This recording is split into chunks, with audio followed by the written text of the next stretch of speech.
It's Tuesday, April 30th. I'm Adam Walsh, and this is The Signal. And you're about to meet some cooperative people who have noticed community gaps. They want to fix them, and they're all part of what's called a co-op incubator. Today we will talk about what plans they're hoping to hatch.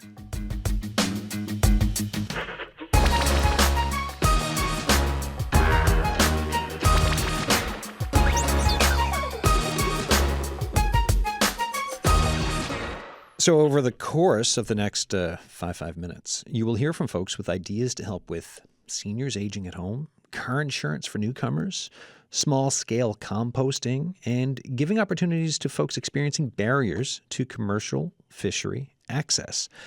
Quite the range, and each of what I just mentioned, right? It's a gap in existing systems, and the folks I have here are folks who want to try to fill those gaps, right? To solve, give some solutions in our communities.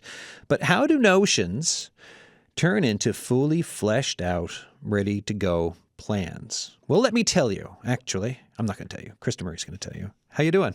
Hi. So Kristen is a project specialist with the Newfoundland and Labrador Federation of Cooperatives. Welcome back onto the show. Thank you so much for having me. This is very exciting. This is cool. Yeah. So what? This is a pilot project, right? So an incubator for.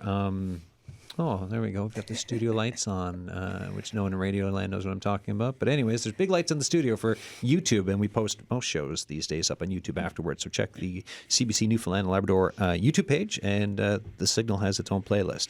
Where was I? Incubators. How did it get started? Tell me about it.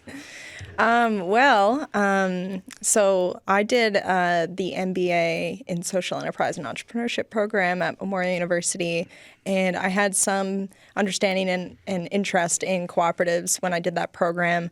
I ended up doing my internship at the NL Federation of Cooperatives, the NLFC, and I researched the idea of having a cooperative incubator for the province of NL, and did some research on what that was worldwide, and it was quite interesting. It's really taking the concept of, in the business world, what a incubator does is take groups, that have ideas for new businesses to, get started up. So incorporating it, usually like getting financing and stuff like that.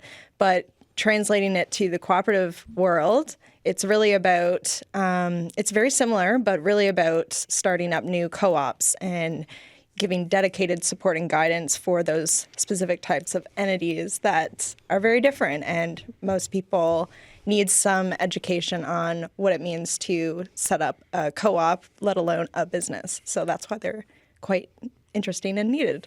Cool. Mm-hmm. So you're on the show a few months ago now talking about this, but for a reminder, because co-op, it's one of those words that I think most folks will recognize. Oh, it's a co-op. Oh, you're with a co-op. Oh, the cooperative. But then it's like, okay, but what does it mean? What is it? Yeah. What is a co-op? And like even the range of topics that I just mentioned there, like as we were starting the show, it's kind of like, okay, so how the heck are they all related? Other than the fact they're trying to realize these ideas. So tell us what a cooperative is. Yeah, absolutely. I usually describe it in many different ways depending on who I'm talking about, but generally, they are democratically owned and operated social enterprises, and they are a legal business model, a cooperative, and it's all about how people work together, and that it's all based on the principle of one member, one vote. People are engaged in the organization. They're not only benefiting from it in whatever services it provides, but they're part of the ownership model. They're part of what it means to, operate this entity. And it's a model that's not looked to as much as it should, in my opinion, because there's lots of organizations. The traditional nonprofit model, for example, to illustrate how they're different. Typically, you can become a member of many different membership-based nonprofits, but it doesn't automatically and legally mean that you then can have a voice at the table in terms of making decisions. That isn't in the in law really. So co-ops fill that gap in that way. And similar with traditional businesses, I mean, if you're just a customer or a worker, it's very unlikely that you would be invited to that to the table once again. So it's in the middle and it's neither, it's so interesting. And I think for a lot of people, it just makes sense for how they want to operate organizations nowadays. I mean, we're realizing that there's so many people that aren't given a voice, that aren't listened to. And when you're creating a service or a product for someone, I just can understand in most cases why you wouldn't want to involve them in the decision making about something that impacts them. So that's kind of the essence of where they come from. And again, like, you can legally incorporate as one, and we have over 40 in the province right now. We once had 100 at one point in our history. I want to see that grow. And I'm really excited by all the ideas that are coming out of the incubator and beyond, because there's ones that you can probably, point to as great examples in the province, like the Fogo Island Co-op, St. John's Farmers Market, for example, NIFCO. But nowadays we're also thinking above and beyond what we already have. Like, how can we use this model to be creative problem solvers and, move in and between sectors even. So it's really interesting and very excited to chat more about how it's going. All right. Yeah. Well, let's say hi to the folks here in the studio. So we've got Thomas Mangle. How you doing? I'm pretty good. Thank you for having me. So what I'll do is I'll whip around and just tell us like a line or two about yourselves and who you're with. So Thomas, we'll start with you. Sure. Well, I came to Newfoundland about 2.5 years ago thinking I would just retire, read and write, retire from my professorship. And I started to read and write, and very soon I got drawn into what we will be talking about fairly soon. And it's the Killig Coast. What's the project called? The cooperative that we are aiming for is Killig Coast North. That's the region, because we are talking about a couple of towns, and Seniors Cooperative. So Killig Coast North Seniors Cooperative. All right. Liam Duggan. Hi there. My name is Liam Duggan. I'm here with the Women's Fishing and Cultural Cooperative. And what we want to do is, make a more equitable fishing industry in the province, and by, bridging barriers of access, for groups not typically associated with the fishery, that being with fish harvesters, that being women and young people, and getting more people in the boat, really. Amazing. Is this Petty Harbor? Yes, it is, yeah. Excellent. And Kimberly Orrin and folks, right? Yeah, we're kind of an umbrella organization right now under Fishing for Success. Oh, amazing. Yeah. Cool. Yeah, well, because I've had Kimberly's been on the show a few times. So Yes, she has. so it's great to have you on the show to talk about this. Great, yeah. I'm happy to be here. And we've got Adrian Medina. Hi. Yeah, hi. Yes, my name is Adrian. I'm from Mexico. I got here to Newfoundland 1 year ago. And I'm here with the New Assurance. That's how we call our project / cooperative. And basically, the idea is overcoming the challenges newcomers face related to the car insurance accessibility. Because it's a big deal, right? It's expensive. Yeah, it is. How expensive is it for newcomers for insurance? Yeah. Can it be? Yeah, sometimes like up to 5 times compared to like people who has already, let's say, recognized driving record, for example. Yeah, like yesterday when we were prepping for the show, folks, we did a little Zoom call with all of us here, and I just mentioned how when I moved back from living away in Japan, same thing, right? I came back, I was like, oh, get my insurance again. I wonder if it'll be cheaper than last time. It was not, because it was 3.5 years, and there's a bit of sticker shock, right, around it. I was surprised. So, I mean, that was just my entry point to just starting to understand. And then we did a show a few weeks ago, Costanza Cefale was on, same thing, was one of the show, and available on YouTube and on the podcast, folks. But it was about how to make Newfoundland and Labrador more welcoming. Yeah, and this was one of the things that got brought up. Yeah, that's right. And I mean, newcomers, or talking about this project, is not only people from some other countries, it's also people from some other provinces, for example, that are already living in Canada. Yeah, so it's a wide range. Yeah, that's right. On the phone, we've got Heidi Koloniski. How you doing? I am well. How are you? Good. Tell us who you're with.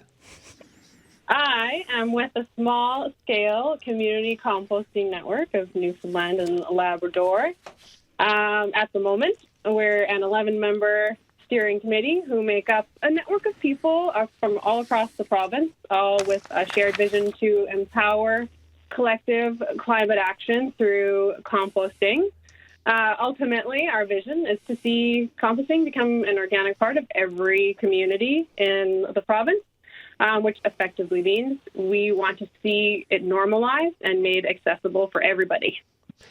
Excellent. Yeah, we did a preview last week, or a promo, I guess, as we say in the biz, because Viviana Ramirez Luna was on, briefly talking about it. So I'm so happy to have you on today. Tell me, Heidi, what was the process for you getting involved in this and thinking, you know what, co-op? Well, co-ops are interesting because they are the community-oriented business model that emphasizes collaboration instead of competition, which is really appealing for me personally, and also I know everybody in our group.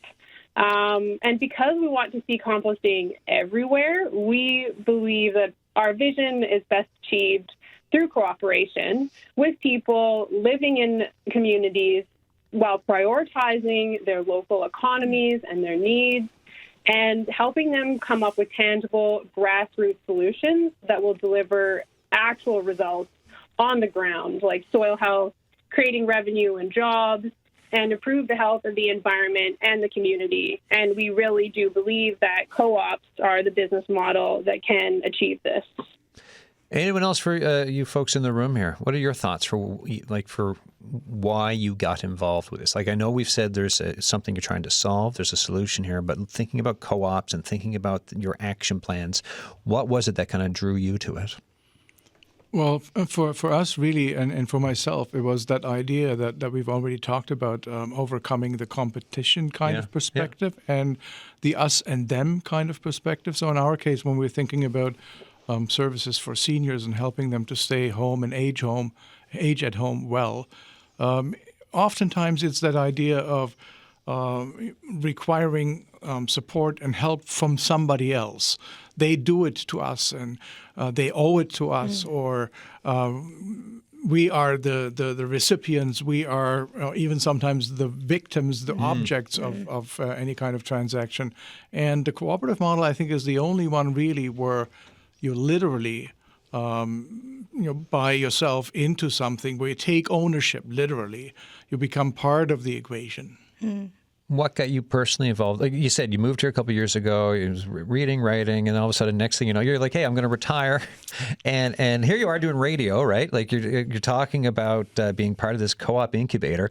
What was the thing that pushed you into it from where you're living? Yeah, so one of the key components was really about 5 years ago in 2019 when my dad celebrated his 85th birthday in Germany, and shortly after that he slowly drifted into dementia. And because there was no support network, we basically had to move him from the far south in Germany further up to where my daughter lives to be close to him and into a nursing home. Then came COVID in 2020, and he died off COVID, and that really got me thinking to say, I don't want to wait until then and see what happens. I want to be part of taking ownership, creating a solution for that gap, so that we build the support network that allows people to stay in their community, in their home, as long as possible. All right, and we'll keep digging into this through the whole course of the show, because I love picking through each of the ideas and solutions that are pitched, plus finding out what mentorship is like, what this process is like, because it's, in a way, it almost sounds like reality TV, but without any of the drama type of thing. It's like we've got a group together, but we all want them to succeed and work together. You're like, oh, that's completely the opposite of what's on television. Funny way to put it. Yeah, right. It's like, look to the left of you, look to the right of you. You will all finish this together. It's going to be fantastic, as opposed to, the person to your left or right will not make it through. Liam, how you doing? Good. I was drawn to the cooperative model because I think it's kind of romanticizing in a way, but also very practical, stressing collaboration between people for the common good. We're taught to think like, oh, we need to compete with one another for our personal own good. But I think especially with the fishery too, we look at it through the lens of like social justice, environmental justice, and things like that. And I think collaborating in an industry like the fishery, it can help those issues as well, like overfishing, things like that, looking at the stock. Having more people really care about the water and the ocean and the culture around it and how we harvest stuff from it, well, it can make a difference. Yes. Right? And it can make a difference in the community as well, not in the ocean. Yeah. Because like at Fishing for Success, which is the nonprofit in Petty Harbor, we stress we want to. Yeah, no, I mean, I get it, right? Like, like for what is the community nature of working together and the culture that you can build and it can grow through everyone being involved. And we work to transmit the intangible cultural heritage of the inshore fishery of the island and Labrador as well. And I think that is also a form of collaboration, communities got together, they helped each other, families. And I think that's interesting to be interpreted in 2024. Totally. Yeah. How did you, what brought you into this? Did you grow up around the fishery? No, actually, I am from town. I'm a townie. I was not at all involved in the fishery until I met Kimberly Oren, who's the founder of Fishing for Success. Yeah. And I needed a job one summer. That's basically how years ago. Mm-hmm. And and then we got to this point where it got me invested in the fishery and wanting to change it because as an outsider looking in, it's very averse to change. There's a lot of older people involved, men. Yeah. I'm here with the Women's Fishing Cultural Cooperative, as a man representing it. Yeah. But it's not just getting women involved. It's about creating a more equitable space for young people, such as myself. Yeah. And when we talk about wanting to keep young people in the province, I think that's an important conversation to have when we talk about the fishery. Well, and I think too, when we talk about Newfoundland and Labrador, and there's like that conversation around the fishery being such a big part of the culture, but if people aren't connected to it, is that then disappearing? Yeah. And is the culture then changing? But the more you can have folks connected to it, then you can still say things like, that is the culture. Yeah, exactly. Definitely. Adrian. Yeah. What like I know we talked about like the cost, right, for insurance, and this is why your co-op project, like where the idea came from, but and you mentioned you're from Mexico, moving here. Was it when you phoned around and got the cost yourself for insurance that you're like, oh my gosh, something has to change, or what? Or was it conversations with others? Where did the idea for you getting involved come from, and then towards being part of a co-op? Yeah, that's right. Well, I think, first of all, this cooperative model, it aligns perfectly with this kind of let's say, idea about the insurance, because at the end is gathering all others or everybody else money to support when there is an accident or whatever, no? And in my personal case, when we got here, actually before getting here, I was reading a lot about the province. I have to say I'm so much in love with this province. I really like. Okay. Yeah. And it was nice, for example, like being downtown and seeing all the different places, what I was reading about before getting here. But there is more outside, and to get there, it's a little bit difficult, no? With our Mexicans driver's license, after 3 months, we're not allowed to rent a car or drive a car here in Newfoundland. And this is understandable. We have to go through all this process to get a license from Canada. But anyways, there is all these places that we want to go to, or it impacts many other aspects of life. But then I started talking with my wife about getting a car, and the car was not an issue. No, getting the car is. You need to be able to afford it, of course, but you can easily go get a car. Yeah, sure. That's right. And it's I think here in the province there is a great market on like used cars, for example, even cheaper than in Mexico. But the thing when you want to get the insurance, then you face this problem, of course, not because like paying $600-400 a month for a car insurance, I think it's too much, no? So much. right? $400 to $600 a month. And on top of, if you have some kind of a car payment, plus that your rent, plus the high cost of groceries, plus everything else. And then you look at your bottom line at the end of the day, and it's kind of like, oh, maybe we don't get the car. And then it's like, then you're relying on public transportation, which has got a big question mark over big parts of the province. So, Or driving without insurance. It's very unsafe. That's also an issue, no? Driving without insurance. And I've known some people that they just make the decisions to drive without the insurance. Yeah. They got caught and they have no car anymore. Exactly. Yeah. So, and all the money that they invest in that car or whatever, it's gone now. And of course, it's a responsibility for all the people to have an insurance. Maybe sometimes we're just thinking about our car, about the money that we spend on the car, but there is a responsibility with others, no? Like the liability of the insurance, and this is really important. No? yeah.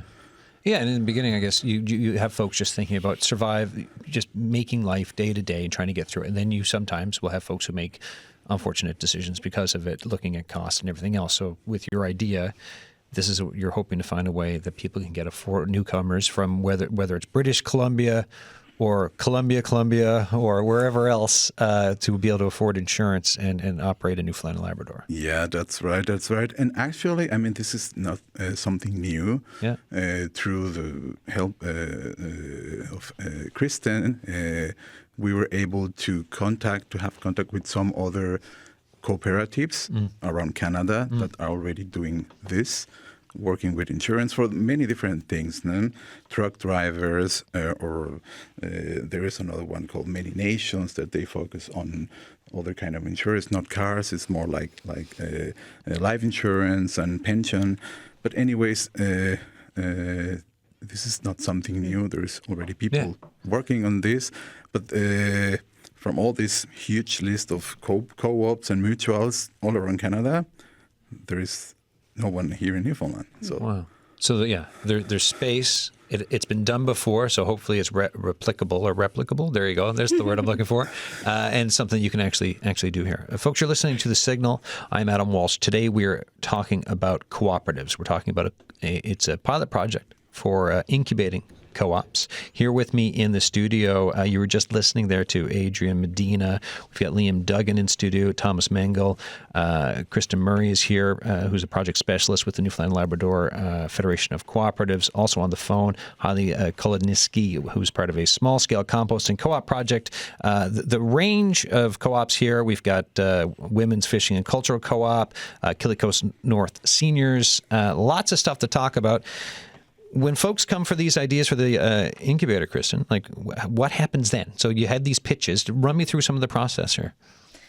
Yeah, I mean, again, like it being a pilot, it was, came from just a seed of an idea that I had to all of a sudden writing proposals and getting funding for it, which we were so grateful to get. You got ACOA funding, right? Yeah. And was it, who else? The provincial government, the Department of Industry, Energy and Technology, and a couple of other smaller sponsors as well. It's 140,000 or so? Yeah, somewhere around there. So it's been such an incredible journey so far, and I guess what we wanted to do was, and for the pilot, it was we just wanted to test it first in the Northeast Avalon region, right? So that was the goal when we put out the call. And we did get a lot of expressions of interest. I think about like 75 people in total showed interest in the incubator in general, but we ended up receiving about maybe 16 groups who applied in the end. So yeah, it's hard to wrap our heads around, like that's a great demand, for something so new and all, and us thinking that cooperatives, maybe are a lot more understood than we think. I think we still have a long way to go in terms of education, but we were delighted to see so much interest. That's a lot. So then you get the 16. You look at you look under the hood of each of the proposals, and you're just like, okay, we're gonna bring in. Was it 5? Yeah. So we've got 5. Yeah. What happens on day one when the team got together? Like you bring them in, and then what's the process? What do you do? Well, we had a couple orientations. I mean, this is also we're working with these groups to help build this project as we go too. So we've been really fortunate to have people that are not only working on their projects, but also helping us like improve it as we go, which is awesome. And so, yeah, we were definitely looking for groups who had solid ideas that, obviously they had done, quite a bit of research and understanding about their issue. And then also, like, definitely the alignment to the cooperative model was a big component of it as well. And we wanted to see a lot, as much commitment as possible from, like, a group that had cohesion and was really dedicated on working on this with, again, with the group, but also with us, and understanding that this is all a test. What's the timeline for it? Yeah, so we started in February, and the goal is to have everyone have their incorporation documents in July. All right, so Yeah. we're About marching on halfway. through, I right, know. halfway. There's also mentorship, right? yeah. What's the mentorship like? So the way it works is each of the groups have a kind of a core mentor, and these are individuals who are interested in cooperative development or just, economic development, business development in general, and see, the need to or the desire to have skills in cooperatives in particular to assist people. And so we're very fortunate because they're essentially volunteering a lot of their time to work with these groups. So they're going to meet with them like throughout the program, just, touching base and, helping out where needed to make connections and that sort of a thing.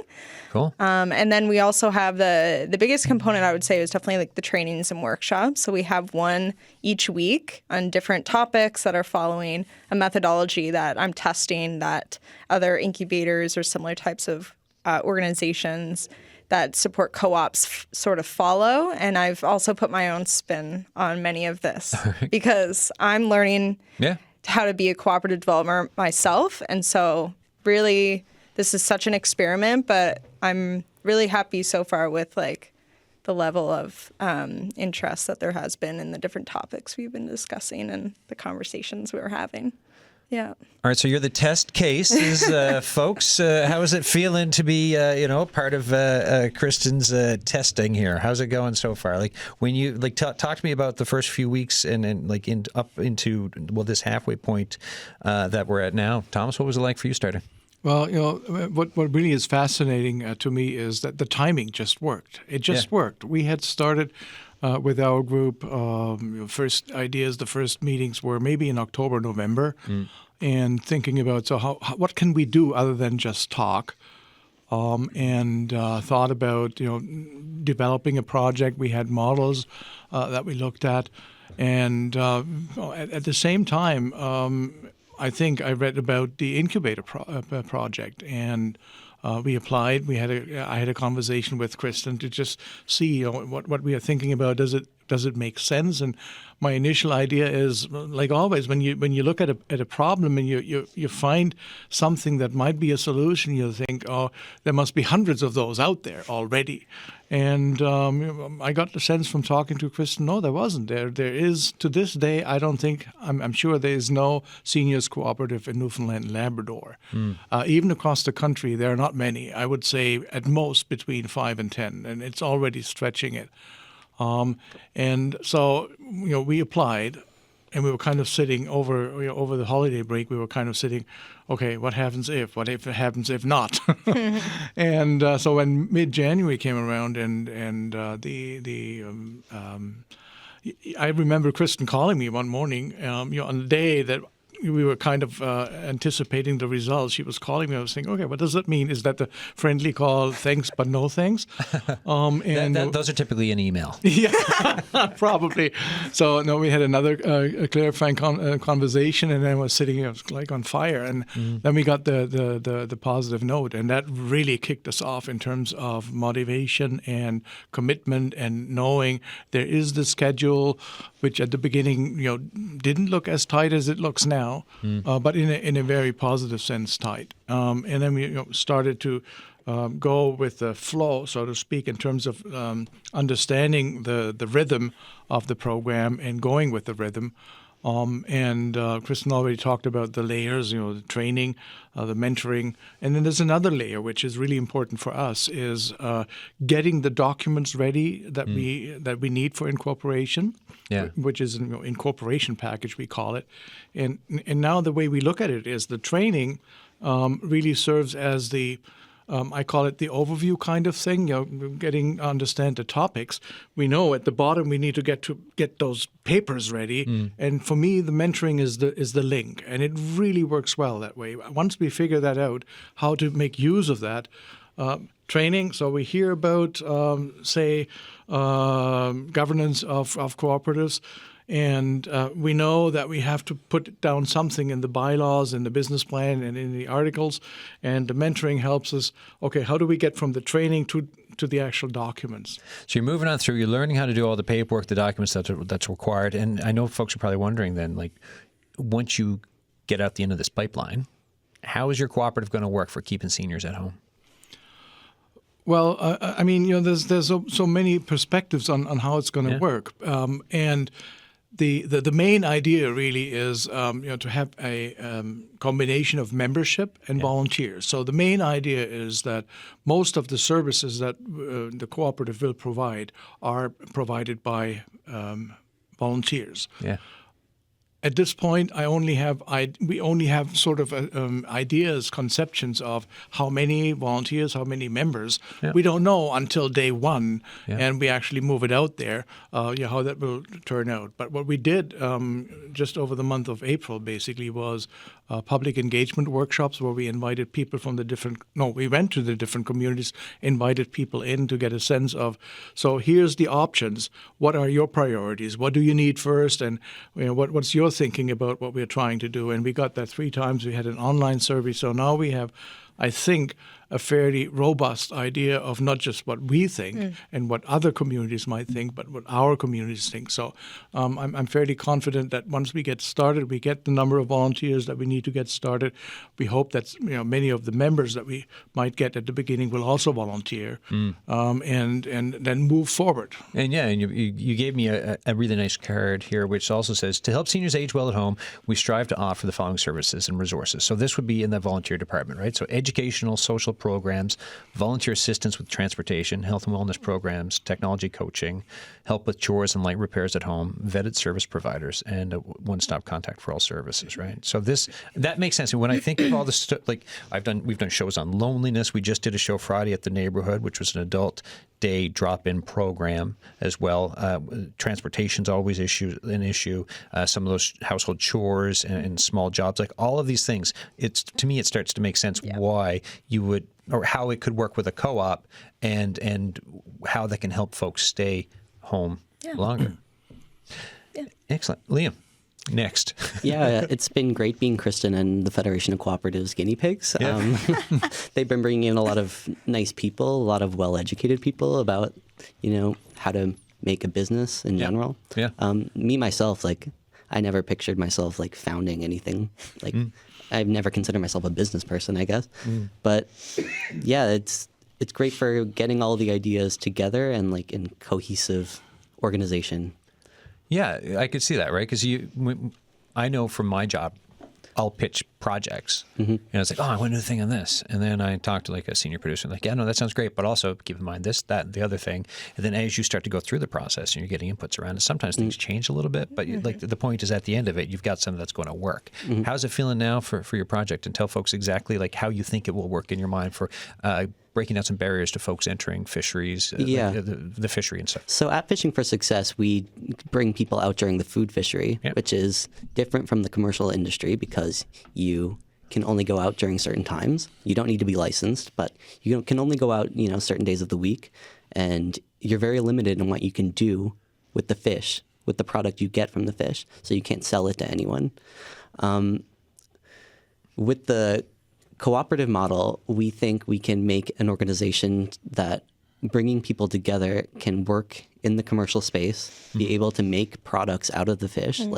We have one of our members, Kelly, is really into fish leather, is an artist herself, and she wants to make products to sell from the co-op to, make a living, make money. Yeah. And yeah, we want to give people that opportunity to join our co-op, be able to make product out of the fish that they potentially caught themselves, and be able to sell it, because currently there's not really any way they can do that. Okay, cool. So this is what you're pushing for. Yeah.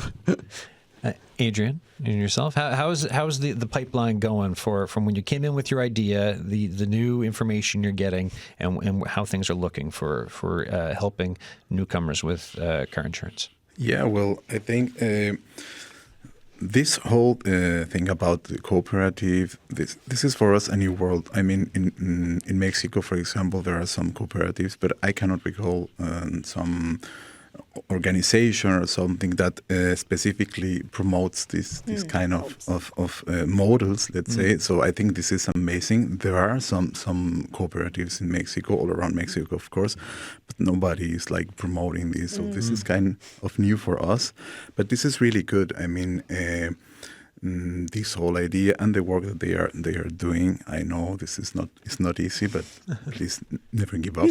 I mean, it's great what you're doing. Yeah?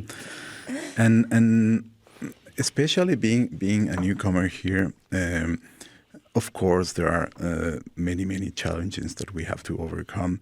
But I always say this, to be honest, me and my wife and our son, we're not having a hard time. You know, it's difficult, of course, to start over as a newcomer, but it's a great place to start doing things, to start like raising the voice and saying what do you want, but because there is people listening to you, to what you want, and there is a way to change things. No? The other day you were telling us that you had some meeting with some lady from the Newfoundland, for example. And we know her story about what she has been doing since she got here. So that's a great example of what newcomers can do here in order to benefit many people. And so I mean, it's a whole new thing for us, but we really like it. Yeah, I think when you see someone like Constanza Safale and Newborn Lander, and just kind of that road that she's kicked the door down, made the road, and driven on it. It's a great example for folks of what is possible. You know, I always appreciate having her on the show for her input and stuff. And I'm curious, like you mentioned, models across the country for insurance. Is there? Do you think one of them is applicable here? Like, how's it looking for the end result for what you're trying to do? Yeah, actually. We contact some of these organizations. We already received some replies from the emails that Kristen sent, and we are planning to have some meetings with them. But yes, I mean, there is a way to do things here in the province. It's because at the end, this is really, it meets all or many aspects of life. This is what I was telling you. For example, now we are kind of working on a survey that we want to carry out, and we have based this survey on the OCDE Better Life Index, for example, which talk about topics like housing or income or jobs.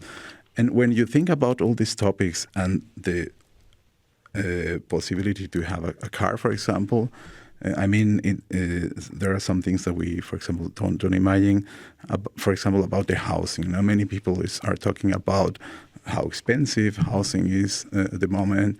And when you see, for example, at the marketplace, so lovely houses, and they are asking sometimes maybe $2,000 a month. So maybe it's a huge scale, but for some people, huge money. For some people, it's not.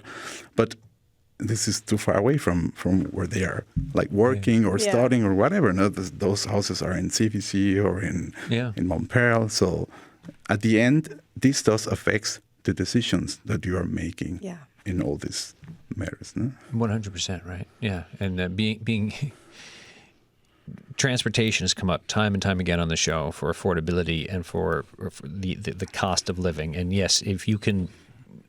It might be one part of the city, or in St. John's, for instance, maybe folks can't afford a certain thing. But if you go a little bit further out, there's more affordable. But if you can't afford to get back and forth, and insurance is a big part of that, then it's kind of, it doesn't mean anything for you, right? Because you can't go there.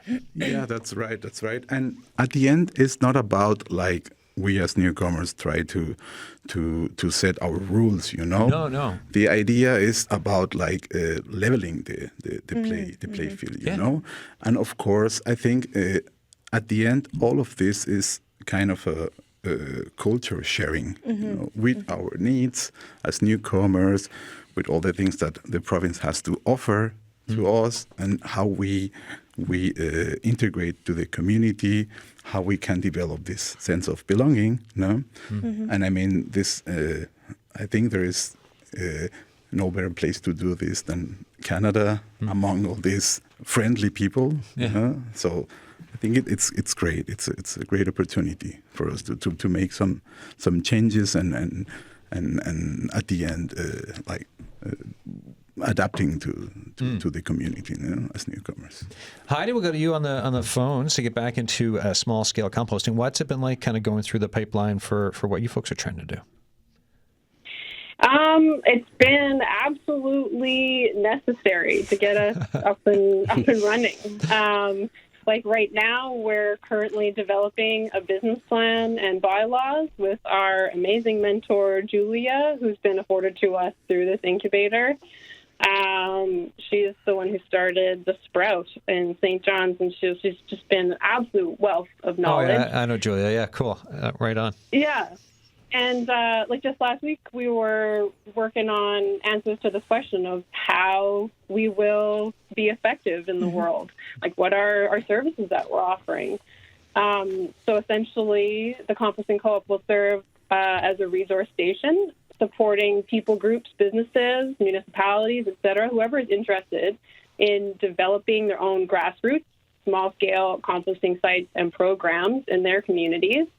And there's already examples of small-scale sites like Viviana's Georgetown and Aldershot in St. John's. And also there's a municipally operated community composting site in Georges Brook, Milton, where that's the first in the province, I believe, is municipally run. So we are hoping and succeeding and moving to graduation and incorporation in July. We want to continue to grow and nurture this movement of small-scale composting, and to that end, we'll be offering support services to facilitate the movement, which will include grant writing, helping access infrastructure like the tumblers needed, tools, training, advocacy, etc. Why is small-scale composting so important for communities to bring in? It's accessible. It's easy. It's affordable. It's something that you can start doing tomorrow to make a positive impact. Our group is really motivated to manifest the changes necessary to lower GHGs, and organic stewardship and small-scale composting is such a low-hanging fruit with a huge impact on emissions. Organic waste doesn't have to be in the landfill. It's a resource that enriches land, community, and people, and it has so much potential to save money on tipping fees at the dump, which continue to rise, can contribute to local economies. And it's something that can get everybody involved in climate action. As a lot of good reasons to do something is a good reason to do it, Then, all right, then paint me, if this goes according to your plan, paint me the picture of a couple of years down the road of what you'd like to see. Oh, gosh. What a big question. Yeah, I mean, ideally, we'd like to see every community in Newfoundland and Labrador having a variety of composting sites set up. That's the big vision. We want to normalize it and make it accessible for everybody as an act of environmental justice. Thank you, Heidi. All right, I'm going to circle around the table here. So keep your answers under a minute, folks, because we're running out. I've got some tape to play at the end. But Thomas, under a minute, Paint me that picture of what you want to see in the coming years. Under a minute, that is a challenge for sure. You're burning up time. So I'm a futurist. I love those questions. My vision really is that in several years down the road, number one, there will be way more cooperatives across the province, across the country. It's a model, one of the models for the future. Mm-hmm. More specifically, I would like to see more seniors cooperatives. And when I say seniors, I don't mean just people 60 plus or something. We're talking about intergenerational for our project too. We have people on the steering committee right now in their 30s up to the 80s, and the average is around 55, 60-ish. And that's an important piece, I think, to keep that intergenerational model going. All right, Liam.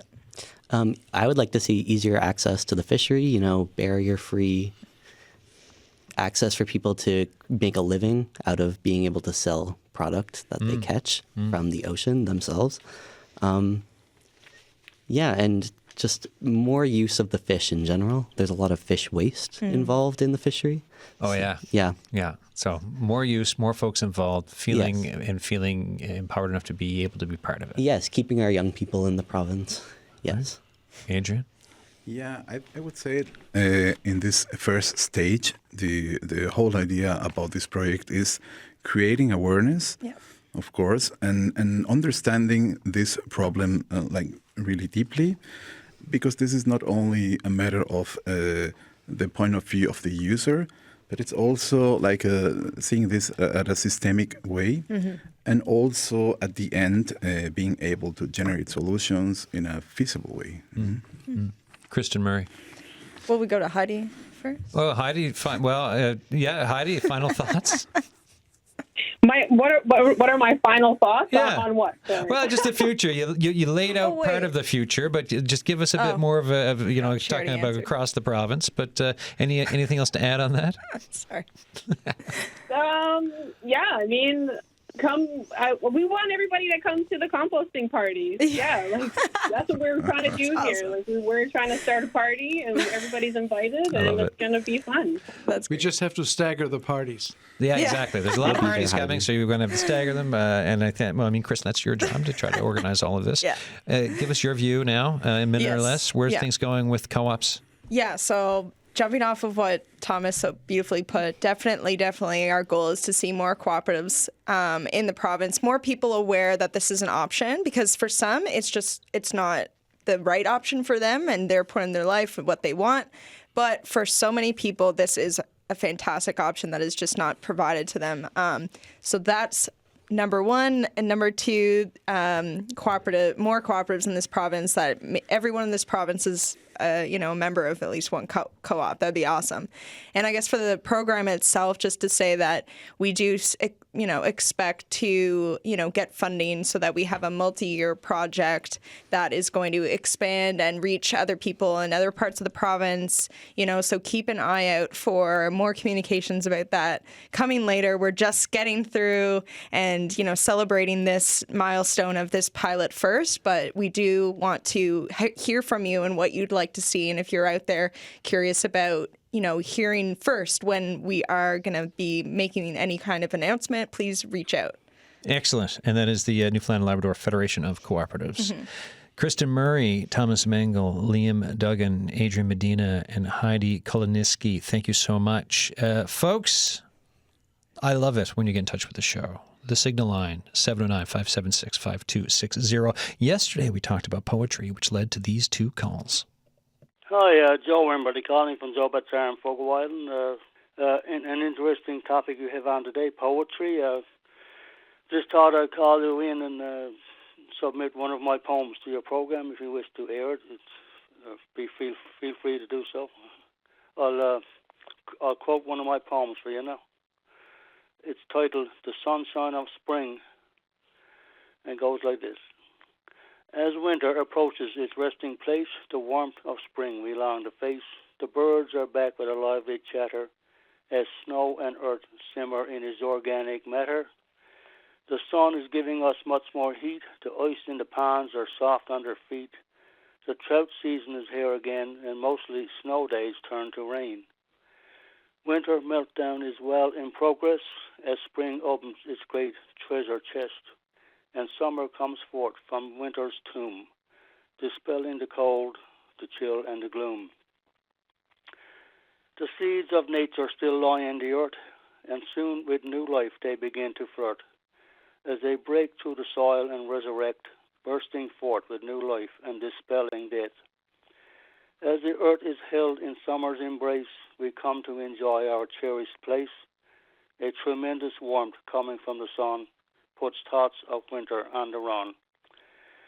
The greens of nature come shining through, the buds, the leaves, the grasses eschew the cold, the chill of past winter land, as we enter into a new hinterland. The trails become walkable again, and beaches to seas throw up their sands.